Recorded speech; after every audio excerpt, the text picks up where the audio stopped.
Ande ko batali ya Sentinelle ya diaspora, Sentinelle TV.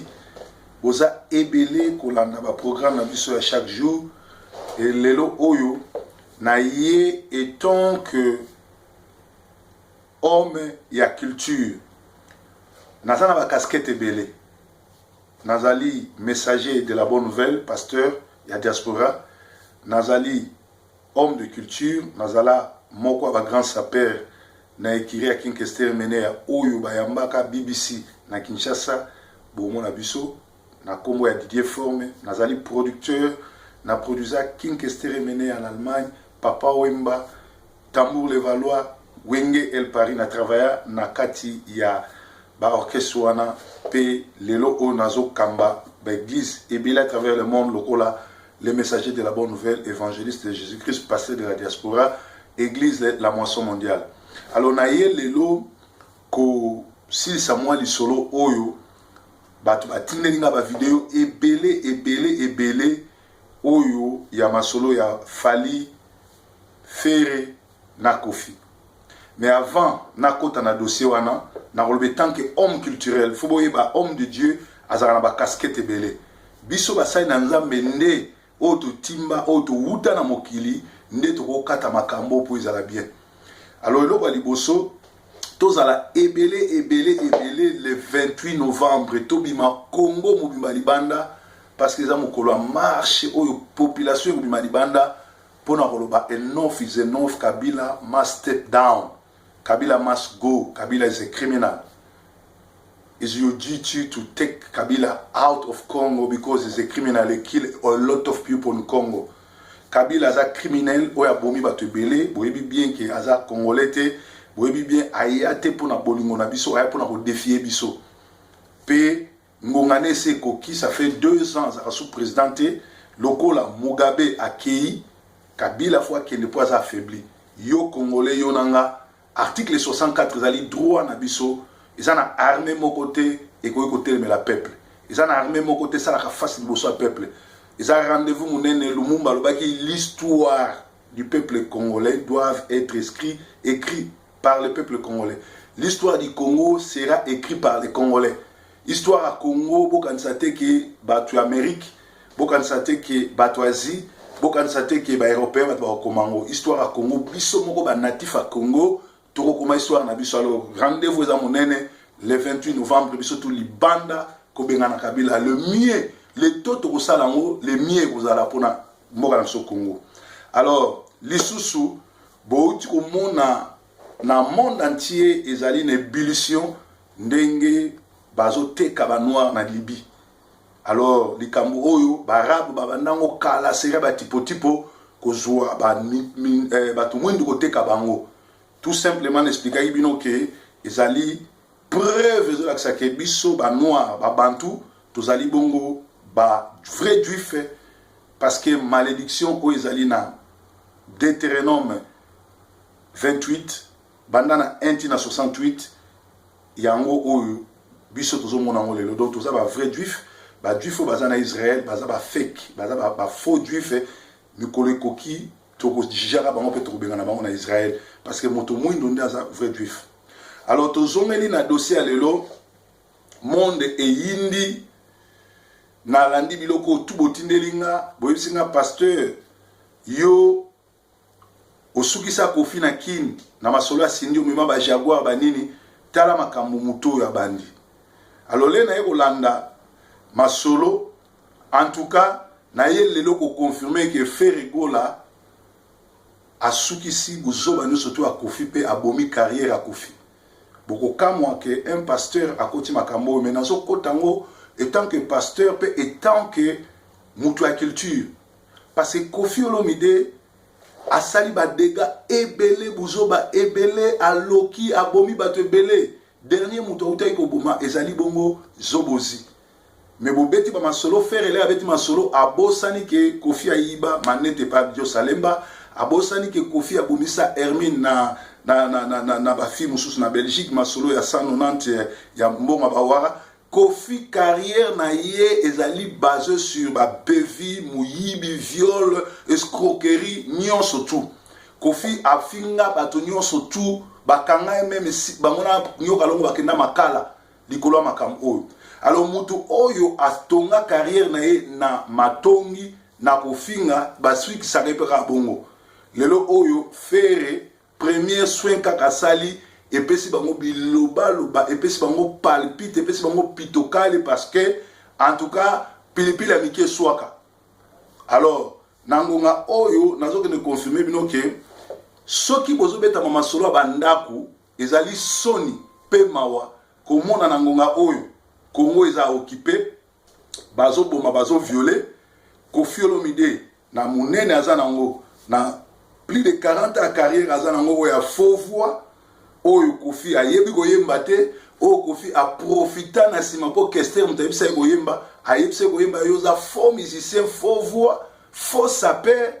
tala lelo ndenge osisi carrière asindi po komisa endoki obomisa sobozi. Alors lelo oyo eloko nini ekosala donc il y a là que Koffi a remarqué que carrière est sili a remarqué que ba jeune a sika bazo évoluer bien sûr basimi bakisi mingi na bango so boyambi esute boko sa 50 ans te boko kufa. Alors bo sombi bandaku. Alors Koffi pe sikoyo esali e jalousie parce que azaka jaloux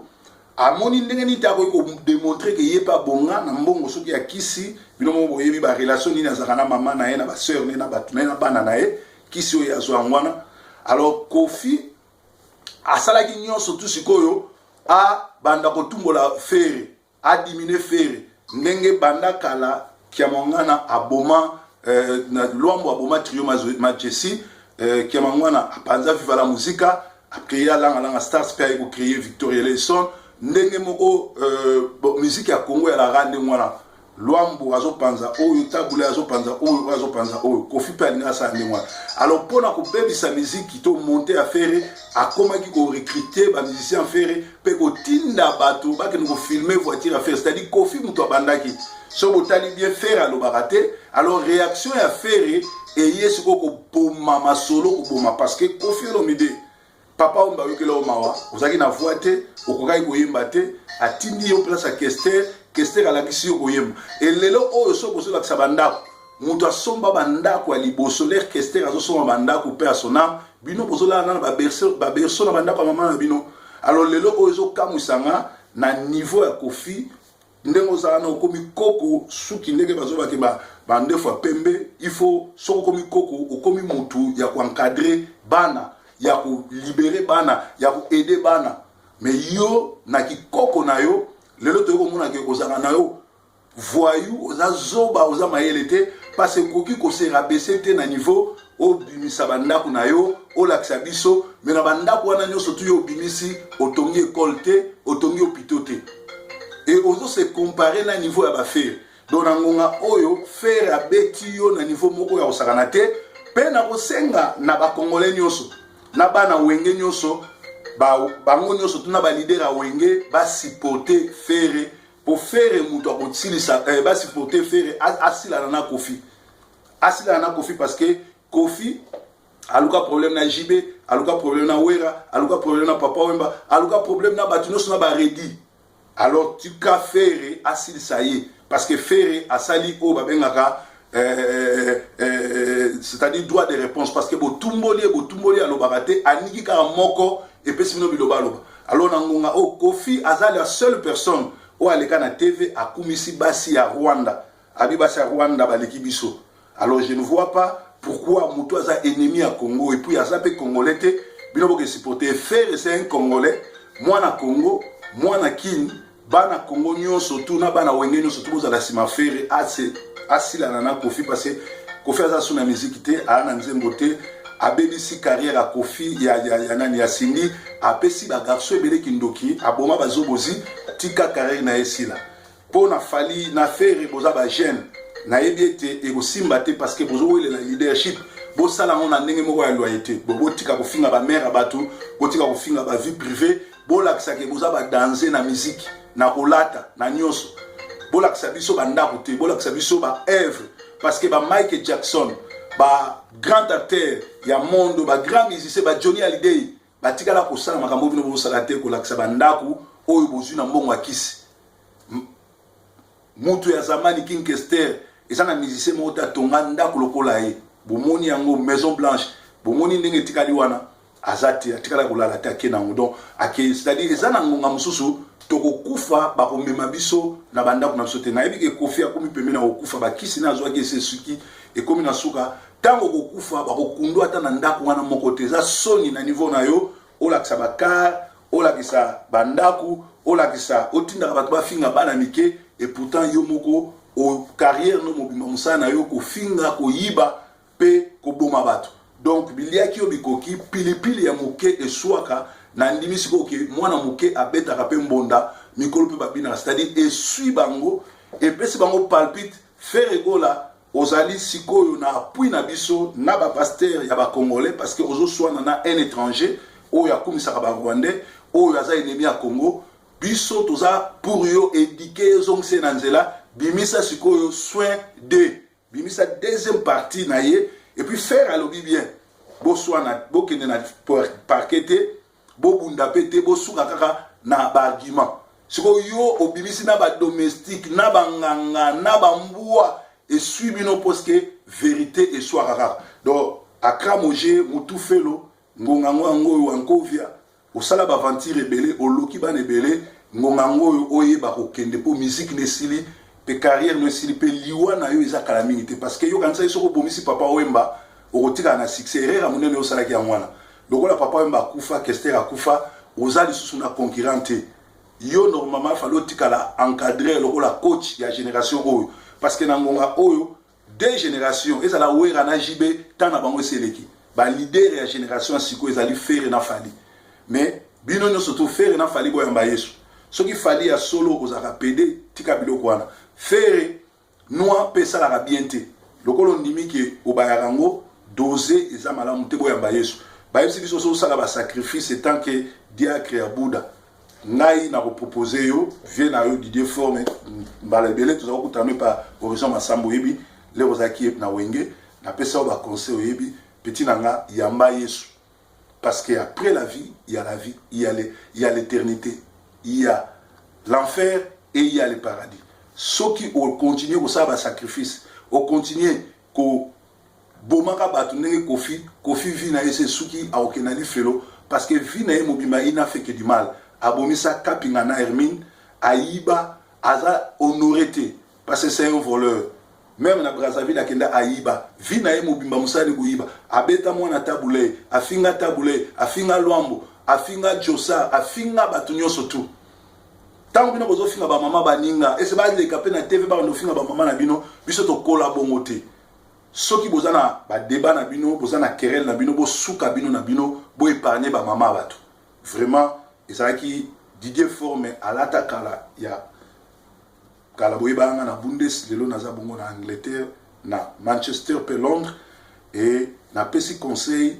na félicité Ferre pour aille aussi de sa carrière à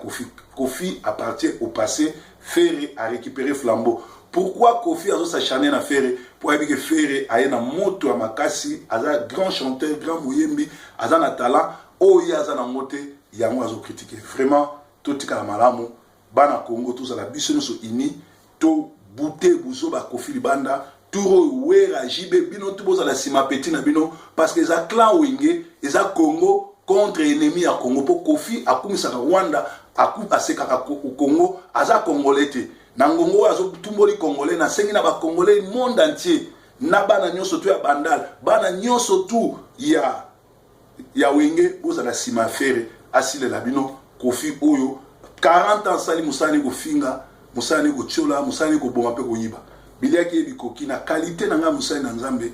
to yebike Kofi biliaki bikoki tika baleki ba continuer yo carrière cecile banda ko zo la kisa isa ba fo ba parler na niveau na yo ko za ba parler abongote pe ozio na mbongo ni kendo tala banda ba Alpha Blondy kendo ko tala banda ko ya ba artiste mususu bokomona ke yo vraiment vous allez dernier Kende peut renseigne-toi, King Kester avant qu'on fatigue combien de palais? King Kester avant qu'on fatigue plus de 13 palais, sans compter Oyo à Tongana. Et puis, tout ba yebi ke palais à mon fleuri, ils allaient cadeau à mon leka. Tu yebi, pas ça au cadeau. Vie na mon bimba, aux arrois à matolo, au vivant à matolo, tu n'es pas un patron. un patron aza mutu oyo azora ba orphelin ba opprimé ko aider bango na niveau na yo falo salisa orphelinat falo salisa école falo salisa place à ko aider bato mais o lakisi biso nyonso tu wana eza biloko bana non eza biloko no personnel eza soni na niveau na yo ke no lakisa banda ko ya yo na bana na yo biso to sana moni pour à nos 15 jours fanatique no moko akoya kuna même ko senga mai donc eza soni pe o se rabaisser. Félicitations à Ferregola au Pilipili à Mike Sui. Tout ça, c'est Manayo. Yes, Nkolo.